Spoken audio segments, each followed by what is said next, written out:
বিসমিল্লাহির রহমানির রহিম। আসসালামু আলাইকুম ওয়া রাহমাতুল্লাহি ওয়া বারাকাতুহু। প্রিয় শিক্ষার্থীবৃন্দ, আশা করি তোমরা ভালো আছো। Welcome to the national university online class. During this pandemic, I feel proud to be the part of the National University online video classes lecture as a resource person. Please maintain the health rules. আমি আজকে আবার তোমাদের মাঝে international trade নিয়ে এই বিষয়ে class করব। আজকে lecture 6। Title of the lecture foreign exchange markets. আমি প্রফেসর মোহাম্মদ রেজানুর রহমান, অধ্যাপক ব্যবস্থাপনা, কারমাইকেল কলেজ। ষষ্ঠ অধ্যায়ে বৈদেশিক বিনিময় বাজার। এই বৈদেশিক বিনিময় বাজারে আমরা যে বিষয়গুলো নিয়ে তোমাদের সাথে কথা বলবো সেগুলো হচ্ছে, প্রথমে সংক্ষিপ্ত কিছু প্রশ্ন নিয়ে আলোচনা হবে। বৈদেশিক বিনিময় বাজার বলতে কি বোঝায় তা নিয়ে আলোচনা হবে। বৈদেশিক বিনিময় হার কিভাবে নির্ধারিত হয় সে বিষয়টা নিয়ে আলোচিত হবে। বিনিময় হার উঠানামার কারণ কি সেটা নিয়েও কথা বলা হবে। মুদ্রা অবমূল্যায়নের উদ্দেশ্য এবং কারণ এবং বৈদেশিক বিনিময় নিয়ন্ত্রণের পদ্ধতি, আমরা এই বিষয়গুলো নিয়ে তোমাদের সাথে কথা বলবো।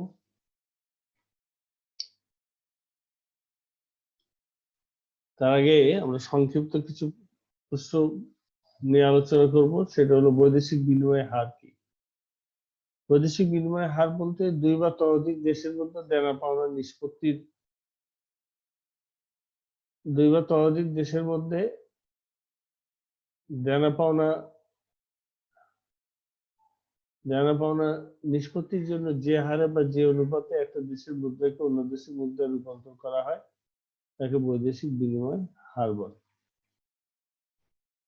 অর্থাৎ দুটি দেশের মধ্যে আমদানি রপ্তানি বাণিজ্য বা তাদের দুটো দেশের মধ্যে দেনা পাওনা নিষ্পত্তির জন্য যে হারে বা যে অনুপাতে এক দেশের মুদ্রাকে অন্য দেশের অন্য দেশের মুদ্রায় রূপান্তর করা হয় তাকে বিনিময় হার বলে। লেনদেনের ভারসাম্য বলতে কি বোঝায়? একটা নির্দিষ্ট সময়ে একটি দেশের সাথে অন্যান্য দেশের মোট দেনা পাওনার হিসাবকে লেনদেনের ভারসাম্য বোঝায়। লেনদেনের ভারসাম্য বলতে একটা নির্দিষ্ট সময়ে একটি দেশের সাথে অন্যান্য দেশের মোট দেনা পাওনার যে হিসাব থাকে, এটা আমদানি বাণিজ্য হতে পারে, বৈদেশিক সুদ হতে পারে, ঋণ হতে পারে, এই সমস্ত বিষয়ে যে অন্যান্য দেশের যে মোট যে দেনা পাওনার যে হিসাবকে লেনদেনের ভারসাম্য বলে। মুদ্রার ঊর্ধ্ব মূল্যায়ন ও অবমূল্যায়ন। বিভিন্নমুখী শক্তির টানাপোড়েনের কারণে মুদ্রার মূল্য হ্রাস পেলে তাকে মুদ্রার অবমূল্যায়ন করা হয়। যখন কোনো দেশের সরকার বিভিন্ন শক্তির টানাপোড়েনের কারণে মুদ্রার মূল্য কমায় দেয়, হ্রাস পায়, তখন তাকে অবমূল্যায়ন বলে। আবার অনেক সময় এই মুদ্রার মূল্য যখন বৃদ্ধি পায় তখন তাকে ঊর্ধ্ব মূল্যায়ন বলে। প্রতিকূল লেনদেনের ভারসাম্য কি? যখন কোনো দেশের দৃশ্যমান এবং অদৃশ্যমান মোট রপ্তানির মূল্য আমদানি মূল্যের চেয়ে কম হবে। যখন কোনো দেশের দৃশ্যমান এবং অদৃশ্যমান মোট রপ্তানির মূল্য আমদানি মূল্যের চেয়ে কম হবে তখন প্রতিকূল লেনদেনের ভারসাম্য বলে। আর অনুকূল লেনদেনের ভারসাম্য কি? যখন কোনো দেশের দৃশ্যমান ও অদৃশ্যমান রপ্তানির মোট মূল্য আমদানির মূল্যের চেয়ে বেশি হয় তখন অনুকূল লেনদেনের ভারসাম্য।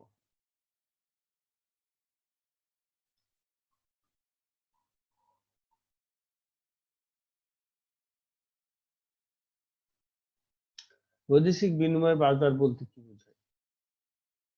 বৈদেশিক বিনিময় বাজার বলতে বৈদেশিক বিনিময় মুদ্রার ক্রেতা বিক্রেতার মধ্যে ক্রয় বিক্রয় কার্যকে বোঝায়। অর্থাৎ দুই বা ততোধিক দেশের ক্রেতাদের মধ্যে যখন বৈদেশিক মুদ্রার ক্রয় বিক্রয় কাজ সম্পন্ন হয় তখন তাকে বৈদেশিক বাজার বলে। বৈদেশিক বিনিময় মুদ্রার ক্রেতা বিক্রেতা যখন নির্দিষ্ট বিনিময় হারে বিনিময় কাজটি করতে রাজি থাকে তখন সেই অবস্থাকে বলা হয় বৈদেশিক মুদ্রার বিনিময় বাজার। অনেকে আবার এই বাজারকে ক্লিয়ারিং হাউস বলে থাকে। বৈদেশিক বিনিময় মুদ্রার ক্রেতা এবং বিক্রেতা যখন নির্দিষ্ট বিনিময় হারে বিনিময় কাজটি করতে রাজি থাকে তখন সেই অবস্থাকে বলা হয় বৈদেশিক মুদ্রার বিনিময় বাজার। অনেকে এই বাজারকে আবার ক্লিয়ারিং হাউস বলে থাকে। আমরা আলোচনা করব বৈদেশিক বিনিময় হার কিভাবে নির্ধারিত হয়। কতগুলো সুনির্দিষ্ট উপাদান দুই দেশের মধ্যে চাহিদা যোগান পারস্পরিক ক্রয় ক্ষমতার উপর বৈদেশিক মুদ্রার বিনিময় হার নির্ধারিত হয়েছে।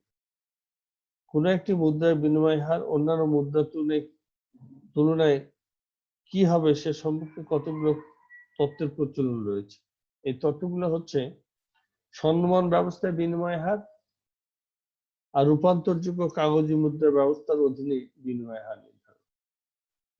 স্বর্ণমান ব্যবস্থায় তার মানে দুটি দেশের মধ্যে বিনিময় হার দুটি তথ্যের মাধ্যমে নির্ধারণ করা হয়ে থাকে। একটা হলো স্বর্ণমান ব্যবস্থা আর একটা হচ্ছে কাগজি মুদ্রার ব্যবস্থা।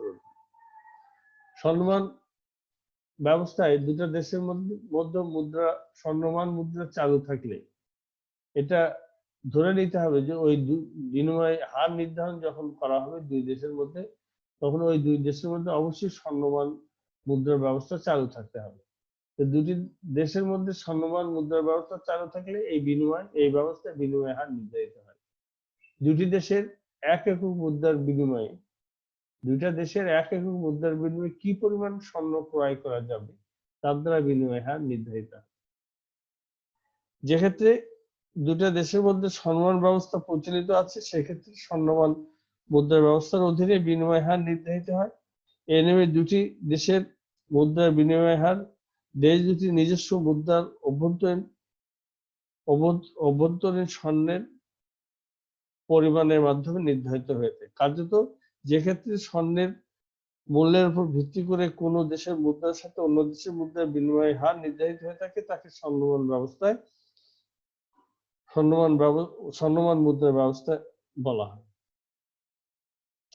এক্ষেত্রে একটি দেশের মুদ্রার বিনিময়ে কি পরিমাণ বিদেশি মুদ্রা পাওয়া যাবে সেটা নির্ভর করবে দেশ দুটির স্বর্ণের পরিমাণের মাধ্যমে। অর্থাৎ দেশ দুটি এক একক মুদ্রার বিনিময়ে কি পরিমাণ স্বর্ণ ক্রয় করা যাবে তার দ্বারা মুদ্রার বিনিময় হার নির্ধারণ হয়ে থাকে। আমরা মনে করি বাংলাদেশে 80 টাকা এবং আমেরিকার $1 দ্বারা সমপরিমাণ স্বর্ণ যদি ক্রয় করা যায় তাহলে ডলার এবং টাকার বিনিময় হার হবে 80 টাকা সমান $1। অর্থাৎ বাংলাদেশে 80 টাকা দিয়ে যদি 5 কেজি চাউল ক্রয় করা যায় এবং ওই 80 টাকায় আমেরিকার $1 দিয়ে যদি 5 কেজি চাল ক্রয় করা যায় তাহলে বিনিময় হার হবে 80 টাকা সমান $1। অর্থাৎ বাংলাদেশে 80 টাকা দিয়ে যে পরিমাণ স্বর্ণ পাওয়া যাবে আমেরিকার $1 দ্বারা যদি সেই পরিমাণ স্বর্ণ বাংলাদেশে ক্রয় করা যায় তাহলে টাকা এবং ডলারের বিনিময় হার হবে 80 টাকা সমান $1। কাগজি মুদ্রার অধীনে বৈদেশিক বিনিময় হার নির্ধারণ। একটা হচ্ছে ক্রয় ক্ষমতা সমতা তথ্য এবং একটা হচ্ছে লেনদেনের ভারসাম্য তথ্য। ক্রয় ক্ষমতা সমতা তথ্য সেটাকে আমরা বলি এটি সুইডিশ অর্থনীতিবিদ গুস্তাভ ক্যাসেল এই তথ্যটা দিয়েছেন। তিনি বলেন যে একটি নির্দিষ্ট পরিমাণ দেশীয় মুদ্রা দ্বারা নিজ দেশে যে পরিমাণ পণ্য ক্রয় করা যায় অন্য দেশের সমপরিমাণ দ্রব্য ক্রয় করতে যে পরিমাণ মুদ্রার প্রয়োজন হয় তার উপর ভিত্তি করে বিনিময় হার নির্ধারিত।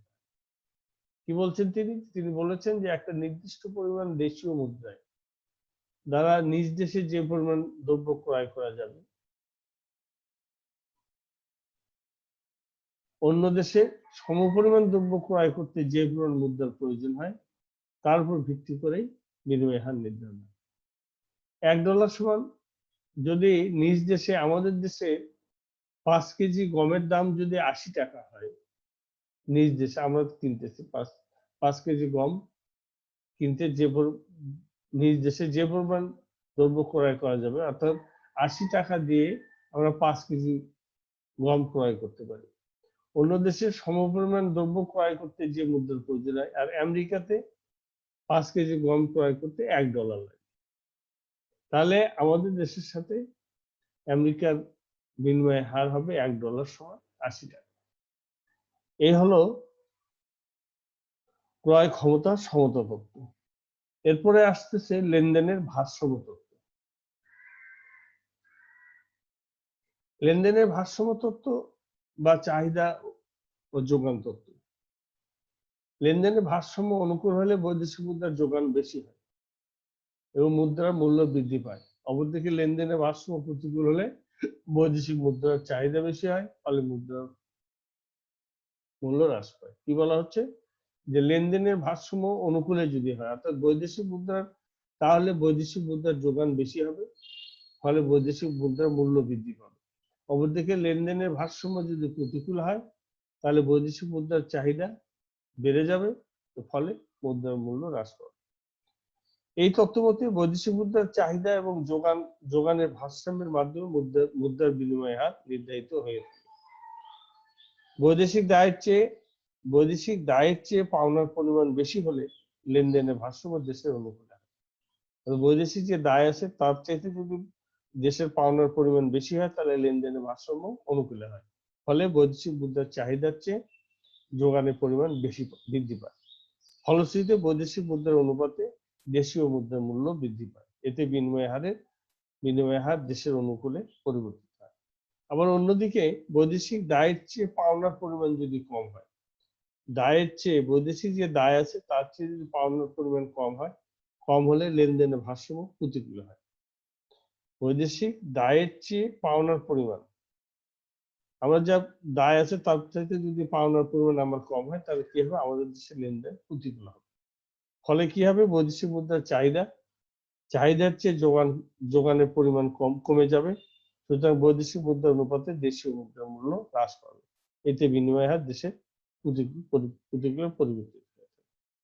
বর্তমান সময় অর্থাৎ মুক্তবাজার অর্থনীতির ক্ষেত্রে এ সময়কালে চাহিদা যোগান তত্ত্বটি বহুল ব্যবহার পরিলক্ষিত হয়।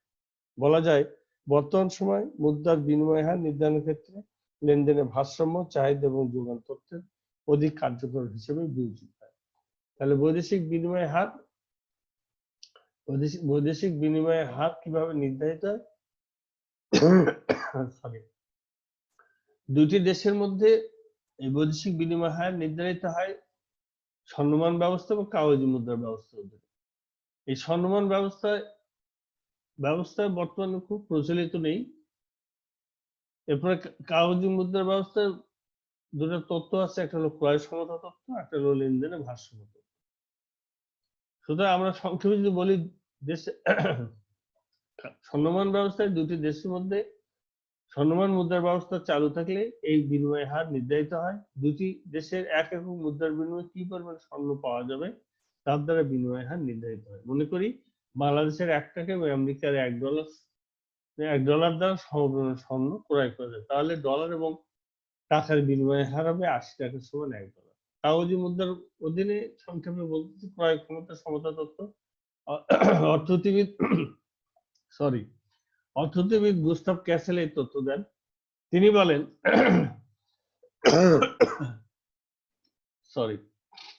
বলেন যে একটি নির্দিষ্ট পরিমাণ দেশীয় মুদ্রার দ্বারা নিজ দেশে যে পরিমাণ দ্রব্য ক্রয় করা যায়, অন্য দেশে সমপরিমাণ দ্রব্য ক্রয় করতে যে পরিমাণ মুদ্রার প্রয়োজন হয় তার উপর ভিত্তি করে বিনিময় হার নির্ধারিত হয়। অর্থাৎ $1 সমান যদি আমেরিকাতে 5 কেজি গম পাওয়া যায়, 5 কেজি গমের দাম বাংলাদেশে 80 টাকা। সুতরাং বিনিময় হার হলো $1 সমান 80 টাকা। আর লেনদেনের ভারসাম্য তত্ত্বের মধ্যে লেনদেনের ভারসাম্য যখন অনুকূল হয়, তখন বৈদেশিক মুদ্রার যোগান বৃদ্ধি পায়, ফলে দেশীয় মুদ্রার মূল্য বৃদ্ধি পায়। অপরদিকে লেনদেনের ভারসাম্য যদি প্রতিকূল হয়, তাহলে বৈদেশিক মুদ্রার চাহিদা বেশি হয় এবং ফলে দেশের মুদ্রার মূল্য হ্রাস পায়। বিনিময় হার ওঠানামার কারণ কি? কারণে বিনিময় হার ওঠানামা করে? বিবিধ কারণের প্রেক্ষিতে আমরা জানি যে বিনিময় হার ওঠানামা করে। প্রথমত আমরা জানি যে আমদানি এবং রপ্তানি বাণিজ্যের কারণে বিনিময় হার ওঠানামা করে। আমদানি এবং রপ্তানি বাণিজ্যের কারণে বিনিময় হার ওঠানামা করে। আমদানি রপ্তানির তারতম্যের কারণে বৈদেশিক মুদ্রার বিনিময় হার পরিবর্তিত হয়। আমদানির চেয়ে রপ্তানি যদি বৃদ্ধি পায় তাহলে লেনদেন অনুকূলে হবে, ফলে বিনিময় হার বৃদ্ধি পাবে। অপরদিকে আমদানির চেয়ে যদি রপ্তানি হ্রাস পায়, আমদানির চাইতে যদি রপ্তানি হ্রাস পায় তাহলে লেনদেন প্রতিকূলে হবে এবং বিনিময় হার কমে যাবে। আরেকটা বিষয় হলো মুদ্রা বাজার পরিস্থিতি। মুদ্রা বাজার পরিস্থিতির কারণে বিনিময় হার ওঠানামা করে। মুদ্রার চাহিদা এবং যোগান। বৈদেশিক মুদ্রার চাহিদা এবং যোগানের তারতম্য কারণে বৈদেশিক মুদ্রার বিনিময় হার পরিবর্তিত হয়ে থাকে। কোনো বৈদেশিক মুদ্রার চাহিদা বৃদ্ধি পেলে বা যোগান কমে গেলে মূল্য বেড়ে যায়, আবার চাহিদা কমে গেলে বা যোগান বৃদ্ধি পেলে মূল্য কমে যাবে। কোনো বৈদেশিক মুদ্রার চাহিদা বৃদ্ধি পেলে বা যোগান কমে গেলে এর মূল্য বেড়ে যাবে, আবার চাহিদা কমে গেলে বা যোগান বৃদ্ধি পেলে মূল্য কমে যাবে। শেয়ার বাজারের প্রভাব। শেয়ার, সিকিউরিটি, বন্ড ইত্যাদি ক্রয় ও বিক্রয়ের পরিমাণ আন্তর্জাতিক বাজারে স্বাভাবিকভাবে হ্রাস বৃদ্ধি ঘটে। শেয়ার, সিকিউরিটি, বন্ড ক্রয় বিক্রয়ে আন্তর্জাতিক বাজারে স্বাভাবিকভাবে হ্রাস বৃদ্ধি পেলে বৈদেশিক মুদ্রার বিনিময় হারে তারতম্য পরিলক্ষিত হয়। বিদেশি ক্রেতাগণ তখন অধিক হারে শেয়ার, সিকিউরিটি ক্রয়ের মাধ্যমে অর্থ বিনিয়োগ করলে বিদেশি মুদ্রার যোগান বেড়ে বিনিময় হার দেশের অনুকূলে পরিবর্তিত হবে। অন্যদিকে বিদেশি ক্রেতাগণ শেয়ার, সিকিউরিটি ক্রয়ে অনাগ্রহী হলে এবং মুদ্রার যোগান কমে বিনিময় হার প্রতিকূলে পরিবর্তিত হবে। শেয়ার বাজারের প্রভাব, এটি গেল শেয়ার বাজারের প্রভাব। এরপরে ব্যাংকিং নীতির প্রভাব। ব্যাংকিং নীতির কারণে বৈদেশিক মুদ্রার বিনিময় হার প্রভাবিত হয়ে থাকে। ব্যাংক কর্তৃক নিয়ন্ত্রিত ও প্রচলিত letter of credit, bill of exchange, বিভিন্ন দলিল পদ্ধতি ক্রয় বিক্রয়ের মাধ্যমে ব্যাংক সমূহ বৈদেশিক মুদ্রার চাহিদা ও সরবরাহকে প্রভাবিত করে বিধায় বিনিময় হারে হ্রাস বৃদ্ধি ঘটে থাকে। সরকারের আর্থিক নীতি। অনেক সময় সরকারের আর্থিক নীতির কারণে বৈদেশিক মুদ্রার বিনিময় হারে প্রভাবিত হয়ে থাকে। অনেক ক্ষেত্রে রাষ্ট্র তার নিজস্ব প্রয়োজনে নিজ দেশের মুদ্রার সাথে অন্য দেশের মুদ্রার বিনিময় হার পরিবর্তন করে থাকে। এছাড়াও রাষ্ট্র বিদেশ থেকে সাহায্য, ঋণ গ্রহণ করলে বৈদেশিক মুদ্রার যোগান বৃদ্ধি পায়, এতে বিনিময় হার অনুকূলে পরিবর্তিত হয়ে থাকে। ফটকা ব্যবসায় আরেকটা বিষয় হচ্ছে মুদ্রা বাজার পরিস্থিতি বলতে ফটকা ব্যবসা আছে। মুদ্রা বাজারে ফটকা ব্যবসা সংক্রান্ত কার্যক্রম যদি বৃদ্ধি পায় তাহলে বৈদেশিক মুদ্রার বিনিময় হার পরিবর্তিত হয়ে থাকে। ভবিষ্যৎ সময়ে দেশীয় মুদ্রার তুলনায় বিদেশি মুদ্রার মূল্য বৃদ্ধির আশায় মুদ্রা ব্যবসায়ীগণ অধিক পরিমাণে বিদেশি মুদ্রা সংগ্রহ করে থাকে। এতে করে বিদেশি মুদ্রার চাহিদা বৃদ্ধি পায়, ফলশ্রুতিতে বিনিময় হার প্রভাবিত হয়ে থাকে। মূলধনের স্থানান্তর। মূলধনের স্থানান্তরের কারণে বিনিময় হার কিন্তু প্রভাবিত হয়। বিদেশ হতে মূলধন দেশে বিনিয়োগ করা হলে, বিদেশ হতে ঋণ গ্রহণ করা হলে মুদ্রার সরবরাহ বৃদ্ধি পায়, এতে বিনিময় হার অনুকূলে পরিবর্তিত হয়। অন্যদিকে কোনো দেশ যদি বিদেশে পুঁজি বিনিয়োগ করে তাহলে বিদেশি মুদ্রার চাহিদা বৃদ্ধি পাবে, ফলশ্রুতিতে বিনিময় হার দেশের প্রতিকূলে পরিবর্তিত হবে। এছাড়া এটা হলো মুদ্রা বাজার পরিস্থিতি। মুদ্রা বাজার পরিস্থিতি বলতে মুদ্রার যোগান, চাহিদা এবং যোগান, শেয়ার বাজারের প্রভাব, ব্যাংকিং নীতির প্রভাব, সরকারের আর্থিক নীতি, ফটকা ব্যবসা এবং মূলধনের স্থানান্তর। এরপরে অর্থনৈতিক পরিস্থিতি। বৈদেশিক মুদ্রার বিনিময় হারের উপর দেশ বিদেশের অর্থনৈতিক অবস্থা ব্যাপকভাবে প্রভাবিত হয়। দেশের শিল্প কারখানা তৈরি, উৎপাদন বৃদ্ধি, অধিক বিনিয়োগ, ব্যাপক কর্মসংস্থানের সুযোগ সৃষ্টি হলে বিনিময় হার অনুকূলে হবে এবং উৎপাদন, বিনিয়োগ, কর্মসংস্থান হ্রাস পেলে বিনিময় হার প্রতিকূলে পরিবর্তিত হয়ে থাকে। অর্থনৈতিক পরিস্থিতি কি? বৈদেশিক মুদ্রার বিনিময় হারের উপর দেশ বিদেশের অর্থনৈতিক অবস্থা ব্যাপকভাবে প্রভাবিত হয়। দেশের শিল্প কারখানা যদি তৈরি হয়, উৎপাদন বৃদ্ধি হয়, অধিক বিনিয়োগ হয়, কর্মসংস্থানের সুযোগ সৃষ্টি হলে বিনিময় হার অনুকূলে আসে। উৎপাদন, বিনিয়োগ, কর্মসংস্থান হ্রাস পেলে বিনিময় হার প্রতিকূলে যাবে। রাজস্ব সংক্রান্ত প্রভাব। রাষ্ট্রের রাজস্ব সংক্রান্ত কার্যক্রমের কারণে বিনিময় হারের পরিবর্তন ঘটে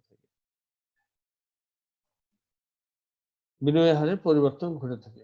দেশের অর্থনৈতিক উন্নয়নের প্রয়োজন বা সরকারি ব্যয়ের মাত্রা বৃদ্ধি পেলে ঘাটতি ব্যয় পরিলক্ষিত হয়, যা সার্বিকভাবে মূল্যস্তরকে বৃদ্ধি করে থাকে। এতে রপ্তানি আয় অপেক্ষা আমদানি ব্যয় বৃদ্ধি পায়, ফলশ্রুতিতে বিনিময় হার প্রতিকূলে যায়। অর্থাৎ রাষ্ট্রের রাজস্ব সংক্রান্ত কারণে মুদ্রার বিনিময় হারের পরিবর্তন ঘটে। দেশের অর্থনৈতিক উন্নয়নের প্রয়োজনে সরকারি ব্যয়ের মাত্রা যদি বৃদ্ধি পায়, সরকার যদি অধিক পরিমাণে ব্যয় করে অর্থনৈতিক উন্নয়নের ক্ষেত্রে, তাহলে ঘাটতি ব্যয় পরিলক্ষিত হয়, যা সার্বিকভাবে মূল্যস্তরকে বৃদ্ধি করে থাকে। এতে রপ্তানি আয় অপেক্ষা আমদানি ব্যয় বৃদ্ধি পায়, ফলশ্রুতিতে বিনিময় হার প্রতিকূলে যায়। বাণিজ্য শর্ত হার, বৈদেশিক আরেকটা কারণ হলো বাণিজ্য শর্ত হার। বৈদেশিক মুদ্রার বিনিময় হার রাজনীতির ক্ষেত্রে বাণিজ্যের শর্ত ব্যাপকভাবে প্রভাব বিস্তার করে থাকে। বাণিজ্য শর্তের কারণে আমদানিকৃত পণ্য সামগ্রীর মূল্য যদি বেশি হয়, তাহলে বাণিজ্যের পরিস্থিতি প্রতিকূল হয়। যদি আমদানিকৃত পণ্যের মূল্য বেশি হয়, তাহলে বাণিজ্যিক পরিস্থিতি হবে প্রতিকূল। বাণিজ্যের শর্ত কারণে যদি রপ্তানির মূল্য বেশি হয়, তাহলে অনুকূল পরিস্থিতি তৈরি হয়ে থাকে। অর্থাৎ উল্লেখিত উভয় পরিস্থিতির উদ্ভবের ফলে মুদ্রার বিনিময় হারে পরিবর্তন হয়। রাজনৈতিক পরিস্থিতি, দেশ বিদেশের রাজনৈতিক পরিস্থিতির কারণে বৈদেশিক বিনিময় হার প্রভাবিত হয়ে থাকে। রাজনৈতিক স্থিতিশীলতা বিনিয়োগ বৃদ্ধির ক্ষেত্রে অন্যতম শর্ত বলে বিবেচিত হয়। বিনিয়োগ বৃদ্ধির ফলে বিনিময় হার অনুকূলে এবং বিনিময় হ্রাসপ্রাপ্ত হলে বিনিময় হার প্রতিকূলে যাবে। অর্থাৎ রাজনৈতিক পরিস্থিতির উপরে বৈদেশিক বিনিময় ব্যাপকভাবে প্রভাব বিস্তার করে থাকে, এবং যদি রাজনৈতিক পরিস্থিতি স্থিতিশীলতা বিনিয়োগ বৃদ্ধির ক্ষেত্রে অন্যতম শর্ত। রাজনৈতিক স্থিতিশীল হলে বিনিয়োগ বৃদ্ধি পায়, ফলে বিনিময় হার অনুকূলে যাবে, আর রাজনৈতিক স্থিতিশীলতার অভাব হলে বিনিময় হার প্রতিকূলে যাবে।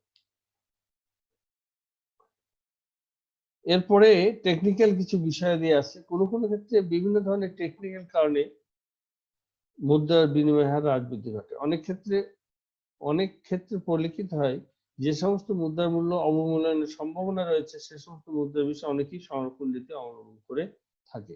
অন্যদিকে যে সমস্ত মূল্য বৃদ্ধি পাওয়ার সম্ভাবনা রয়েছে, সেক্ষেত্রে ধনাত্মক সিদ্ধান্ত গ্রহণ করে থাকে। বলা যায় যে টেকনিক্যাল বিষয়টি সংক্রান্ত কার্যক্রম বিনিময় হারকে প্রভাবিত করে থাকে। অন্যান্য উপাদান, প্রাকৃতিক দুর্যোগের কারণে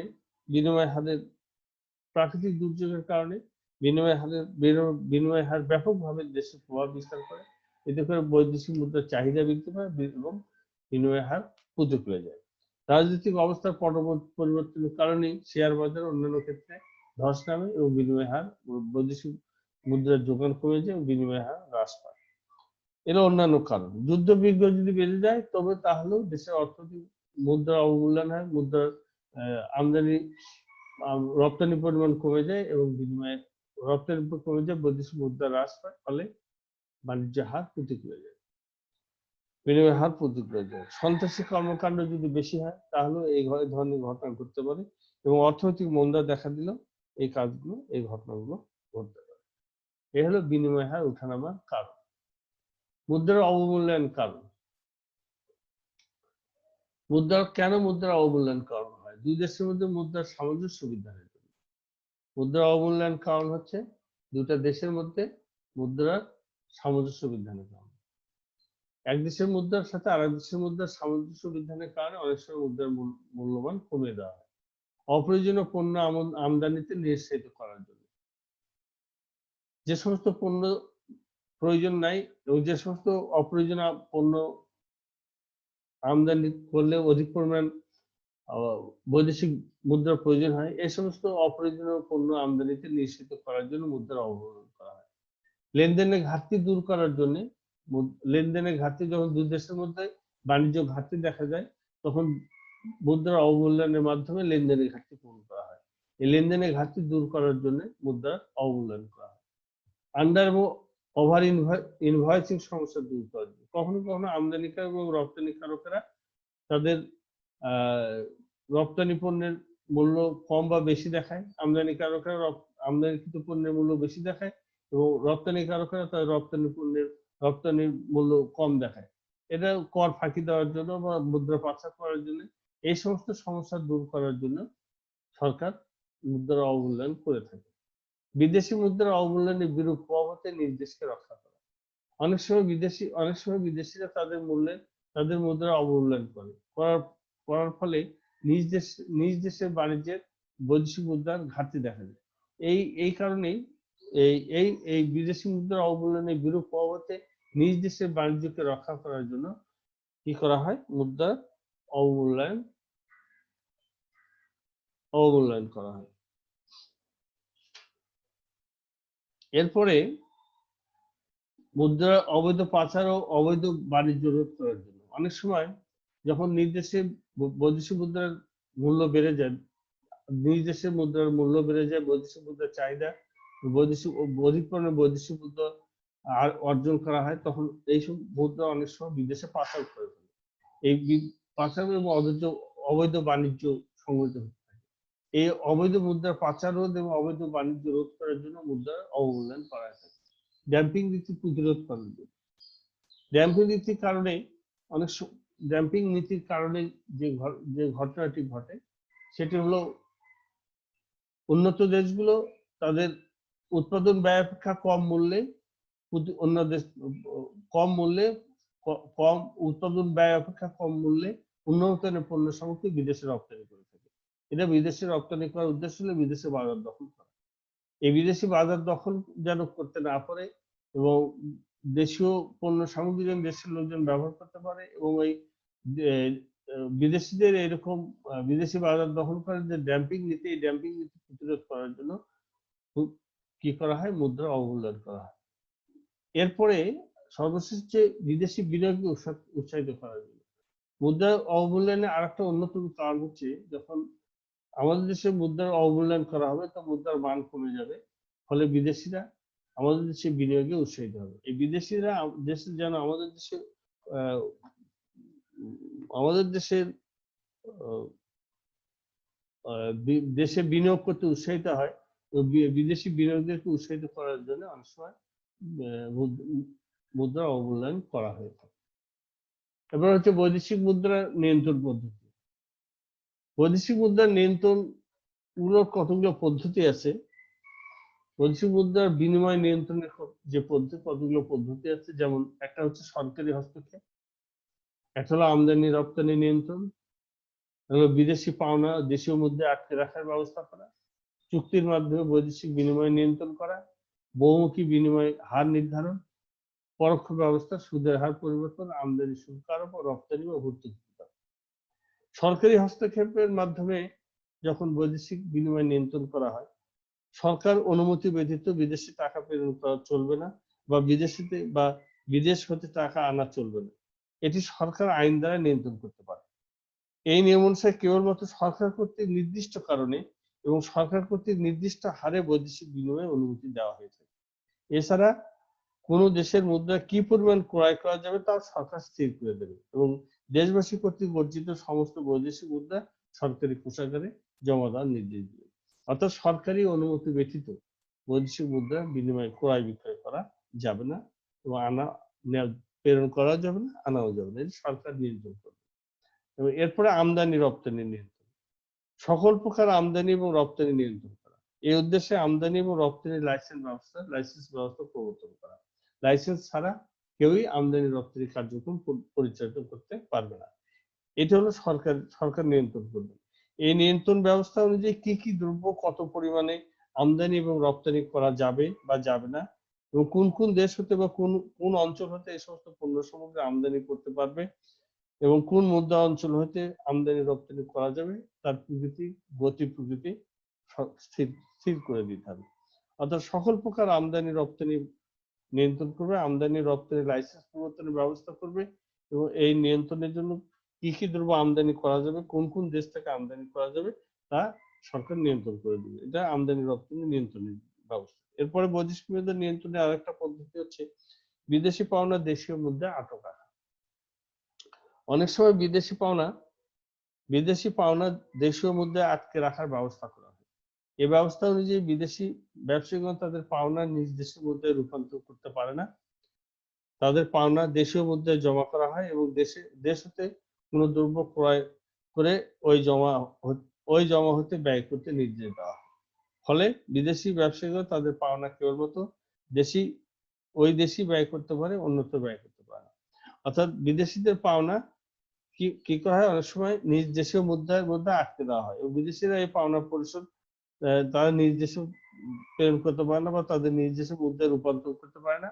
তারা কি করে, যদি তারা কোনো পণ্য সামগ্রী ক্রয় করে এদেশে, তাহলে তাদের ওই অর্থ দ্বারা, ওই পণ্য জমাকৃত অর্থ দ্বারা তাদের পণ্যের মূল্য পরিশোধ করতে হয়। এরপর চুক্তির মাধ্যমে বৈদেশিক বিনিময় নিয়ন্ত্রণ। চুক্তির সাহায্যে নানা ধরনের চুক্তির মাধ্যমে বৈদেশিক বিনিময় নিয়ন্ত্রণ করা যায়, যেমন সরকারি পণ্য বিনিময় চুক্তি, সরাসরি পণ্য বিনিময় চুক্তি, দেনা পাওনা কাটাকাটি করার চুক্তি এবং কি উপায়ে দেনা পাওনা মেটানো হবে সে সম্পর্কে সম্পাদিত চুক্তির মাধ্যমে বৈদেশিক মুদ্রা নিয়ন্ত্রণ করা যায়। বহুমুখী বিনিময় হার নির্ধারণ। সরকার বহুমুখী বিনিময় হার নির্ধারণের মাধ্যমে বৈদেশিক মুদ্রা নিয়ন্ত্রণ করতে পারেন। এই উদ্দেশ্যে বিলাস দ্রব্য সামগ্রীর ক্ষেত্রে অধিক এবং নিত্য প্রয়োজনীয় পণ্যের ক্ষেত্রে কম বিনিময় হার নির্ধারণ করা যেতে পারে।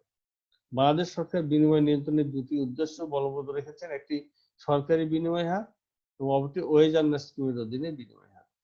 তাহলে বহুমুখী বিনিময় হার হচ্ছে সরকার বহুমুখী বিনিময় হার নির্ধারণের মাধ্যমে বিনিময় নিয়ন্ত্রণ করতে পারে। এর উদ্দেশ্যে বিলাস সামগ্রীর ক্ষেত্রে অধিক এবং নিত্য প্রয়োজনীয় সামগ্রীর ক্ষেত্রে কম বিনিময় হার নির্ধারণ করা যেতে পারে।